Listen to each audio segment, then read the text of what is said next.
Hi friends, ఈరోజు మా అచ్చంపేట గ్రామంలో ఉదయం 10 గంటలకు మాలక్షమ్మ చెట్టు వద్దకు కొంతమంది మహిళలు వెళ్ళి అమ్మవారికి నీళ్లతో అభిషేకం పూజలు చేశారు. ఎందుకంటే వర్షాలు బాగా పడాలి అని. వర్షాలు అసలు పడటం లేదు కదండి. వర్షాలు బాగా పడాలి అని చాలామంది మహిళలు వెళ్ళి అమ్మవారికి పూజలు చేశారు.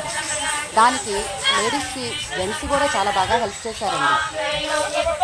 చాలా బాగుందండి. అమ్మవారికి పాటలతో పూజలు చేశారు. అమ్మవారికి పాటలు చాలా ఇష్టం కదండి. పాటలు పాడుతూ అమ్మవారికి పూజలు చేస్తూ